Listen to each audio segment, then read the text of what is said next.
Selamat malam, Anda menyaksikan program Rosi. Usai tagar kabur aja dulu menggema di sosial media, kini muncul tagar Indonesia gelap. Dan sejak Senin 17 Februari lalu, mahasiswa unjuk rasa di Jakarta dan berbagai daerah. Aksi mahasiswa ini adalah bentuk protes atas kebijakan pemerintah yang dinilai tidak pro rakyat. Di antaranya soal efisiensi yang mengorbankan biaya pendidikan.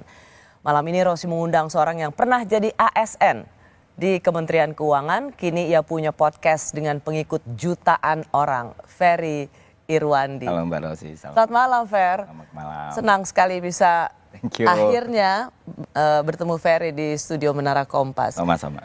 Sebagai yang pernah menjadi mahasiswa, pernah menjadi ASN di Kementerian Keuangan, sekarang seorang podcaster dengan follower jutaan seperti yang tadi saya sudah perkenalkan pada penonton Rosi.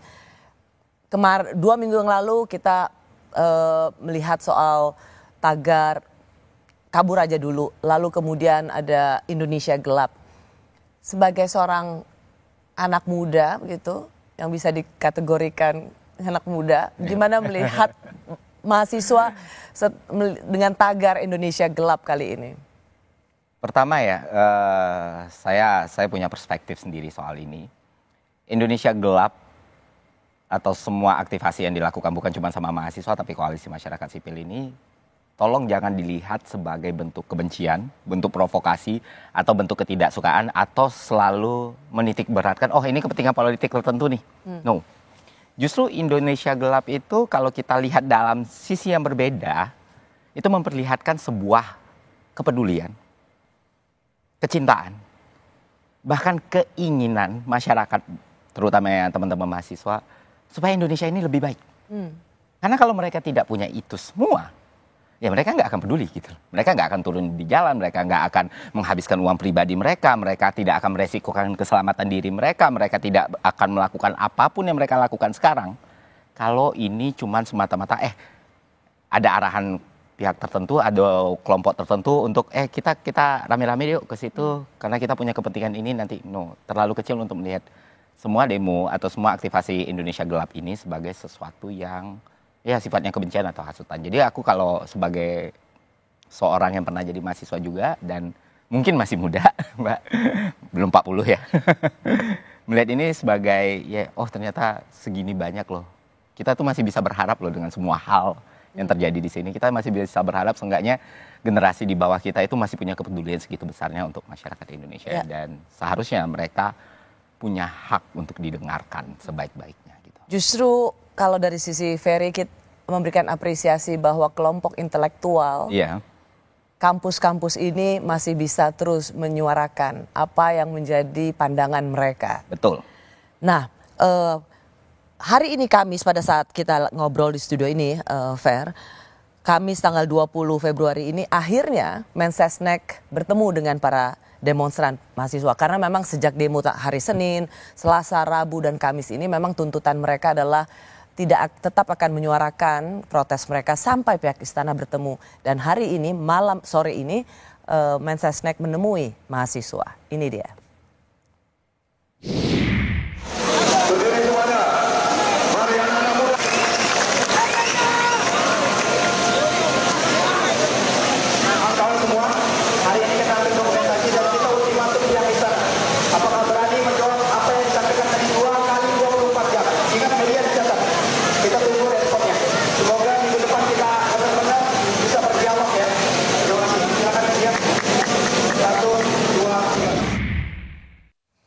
Tadi sore akhirnya Prasetyo Hadi Mensesnek bertemu dengan mahasiswa. Paling tidak saya ingin membacakan apa yang dikatakan oleh Mensesnek. Dengan ini saya menyatakan apa yang menjadi tuntutan saudara-saudara sekalian, memerintahkan menerima dan akan mempelajari dan kita akan terus konsolidasi.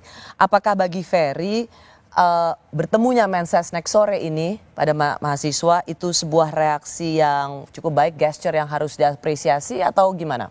Pertama satu hal sebelum itu, Terkait pertanyaan Mbak Ros yang pertama ya tentang bagaimana saya melihat gerakan Indonesia Gelap ini dan bagaimana mahasiswa turun di jalan, masyarakat sipil turun di jalan.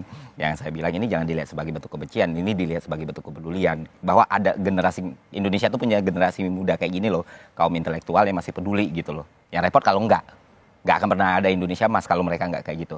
Dan fakta bahwa ketika Mensesnek datang dan mereka bubar dengan teratur, itu yang pertama kali kita harus apresiasi. Ya. Artinya apa? Tidak ada kepentingan di situ. Kalau ada kepentingan di situ, mereka akan buat sesuatu yang selama ini dituduhkan kepada mereka. Ini kita harus lindungi dulu teman-teman kita nih.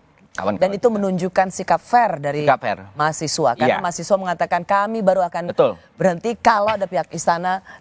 Pihak istana itu menemui. Dan ketika itu ditemui, mahasiswa juga fine. Kita bubar teratur, kita nggak buat kerusakan, kita nggak buat kehancuran.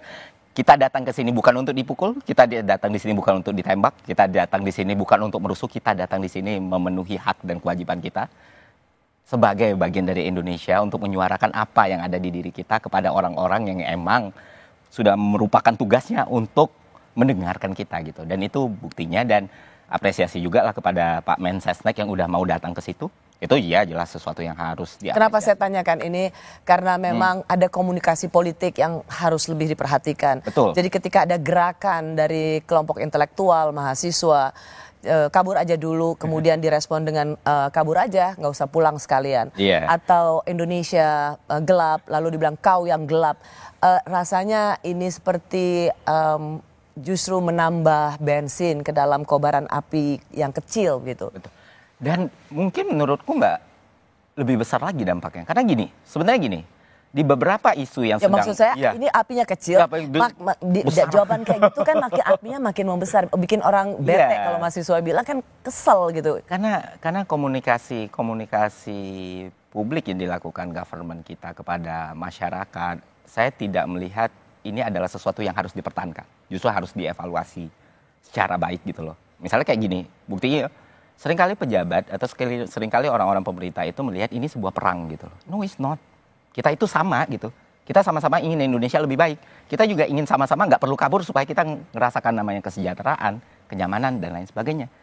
Tapi kenapa ini dilihat sebagai ketika komunikasi itu tidak disampaikan dengan baik, bukan melihat substansi kenapa orang tidak bisa menerima itu dengan baik, tapi yang dipikirkan adalah bagaimana mengolah isu ini untuk dilawan dan di head to head.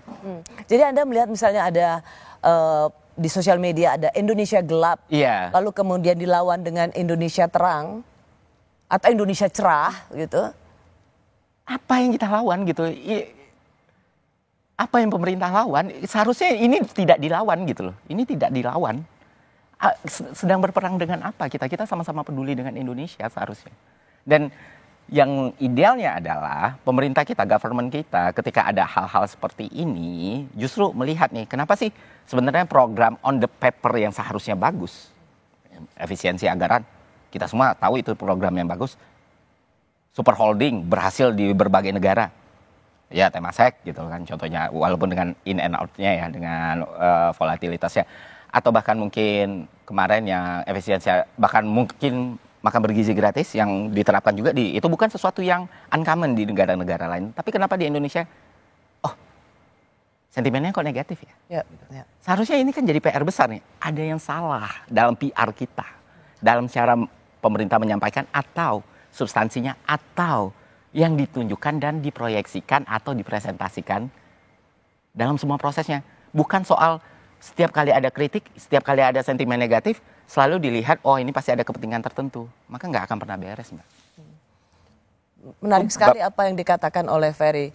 Sebenarnya ini kebijakan-kebijakan yang bagus, tetapi kenapa diterima dengan negatif? Bisa jadi karena pola komunikasinya yang... One off One-off pola komunikasinya. Aku kasih contoh simpel gini, Mbak. Kita, mungkin ini agak sedikit panjang, tapi aku jelaskan. Kita ambil aja lah program-program yang udah pernah digunain pemerintah atau dipakai pemerintah atau yang udah disounding sama pemerintah. Kita nggak usah tambahin atau kurangin program yang lain dengan komposisi yang ada. Dan kita bakal bisa tahu nih, kita bakal sangat gampang lihat dampaknya mungkin akan sangat berbeda. Oke, pemerintah punya apa? PPN 12%. Pemerintah punya apa? Efisiensi anggaran. Pemerintah punya apa? Makan siang gratis. Pemerintah punya apa? Dan antara. Nih ya, anggaplah kita ambil sampel itu dari 4 program. Dan tinggal komposisinya kita ambil. Bayangkan ketika pelantikan kabinet dibuat, pemerintah baru naik. Hal pertama yang dilakukan government adalah melakukan efisiensi anggaran, tapi bukan untuk pelaksana umbi-umbian, nih istilah anak PNS dulu yang non eselon itu umbi-umbian, bukan untuk kegiatan operasional yang umbi-umbian atau ngambil jatah-jatah hal-hal yang emang benar-benar mereka. Aku sebagai ASN, dan sekarang bukan ASN lagi, aku udah ngerasain bagaimana jadi ASN di salah satu kementerian yang dianggap paling settle, dan itu pun nggak yang terlalu besar seperti anggapan masyarakat gitu, cukup, tapi nggak akan bisa bikin kita punya rumah di tahunku Jakarta pun sulit gitu untuk asli, untuk cash atau segala macam. Artinya mereka itu punyanya segitu.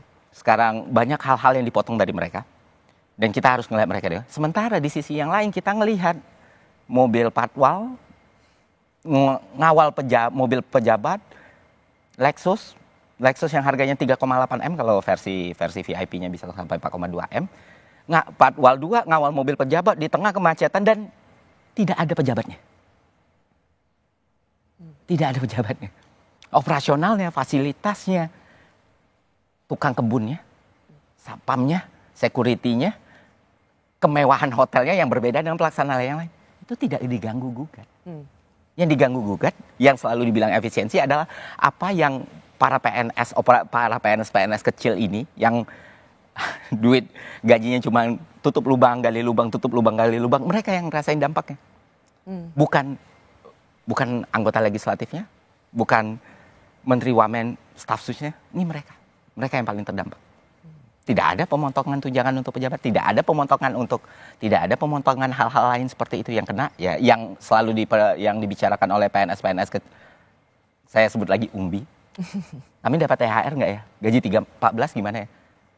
Ketakutan seperti itu yang terjadi. Bayangkan kalau ini kita shifting aja, cuman posnya sedikit. Pemerintah berhasil nunjukin political will yang bagus. Oke, kita butuh dana banyak karena kita mau buat sesuatu yang besar. Dan kita butuh melakukan ini. Karena kalau kita nggak bisa ngejar pertumbuhan ekonomi 6-7%, kita nggak akan pernah naik pendapatan per kapita 4.580 sampai ke 13.680. Makanya dibutuhkan satu langkah-langkah yang harus kita lakukan. Nah, hal langkah pertama adalah kita akan melakukan efisiensi anggaran dengan mengurangi fasilitas pejabat-pejabat mewah. Yang mana tanpa fasilitas itu kehidupan mereka udah enak. Tidak akan mengurangi apapun dari kehidupan mereka. RI 36 yang kemarin jadi masalah, tanpa mobil Lexus itu yang bahkan tidak ada di LHKPN, dia masih punya banyak lagi mobil lain yang bisa dia pakai gitu loh. Nggak mengurangin apapun. Political will-nya bagus, sentimen masyarakat bagus, dan ketika misalnya, oh ternyata ini belum cukup nih, kita harus adjust ya PPN-nya, tax ratio kita tuh masih lemah loh. Masyarakat kita itu masih berada di sektor informal. Bagaimana kalau kita geser ke sini nih? Bisa nggak masyarakat bantu? Satu move aja. Nggak akan ada penolakan segitu besar ya. And then setelahnya apa? Makan siang gratis. Dibuat secara berkala gitu. Nggak yang langsung berat. Tapi dimulai dari daerah terluar misalnya. Yang emang benar-benar butuh. Itu kan nggak perlu kita singkirkan kan. Ya, makan siang gratis itu bukan satu program yang sejelek itu, no. Ya. Itu dilakukan banyak di negara. Tapi dimulai dari daerah-daerah terluar Indonesia yang emang benar-benar butuh, disesuaikan. Gak dibikin rantai birokrasinya sepanjang itu, disesuaikan. Misalnya daerah yang benar-benar gak ada apa-apa, dibuat dapur umum di sana langsung kayak gitu. Selama itu diberitakan, diinformasikan dengan benar, masyarakat tahu, oh duit gue dipakai dengan benar. Ini kita masih bicara program yang exactly sama. Maka solidaritas untuk bersama-sama dengan gerakan pemerintah itu akan ada. Akan ada. Dan ketika semua ini dibuat, maka gak akan ada yang namanya Indonesia gelap ini muncul. Kita cuma perlu itu. Dan itu semua gak bisa terwujud karena setiap suara dari masyarakat itu dianggap penolakan, dianggap kritik, dianggap anti. Justru saya menyuarakan hal seperti ini dengan semua resiko yang nantinya muncul. Ada bentuk saya betapa saya sangat-sangat mendukung Indonesia ini menjadi negara yang baik. Dan kita masih ada pemerintahan. Dan salah satu bentuk dukungan adalah kritik yang objektif. Itu yang sulit dipahami oleh semua orang di dunia ini. Dukungan itu bukan pujian doang gitu.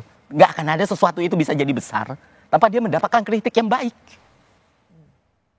Dan itu aku minta maaf Mbak kalau there's some emotion. But yeah, that's it. Let me control myself. No, you know what? Actually, kenapa saya juga terpana dan menahan diri untuk tidak menanyakan lebih lanjut. Justru dengan getaran suaramu dan emosimu menceritakan ini semua, disitulah letak betapa engkau sangat mencintai Indonesia. Kami kembali sesaat lagi.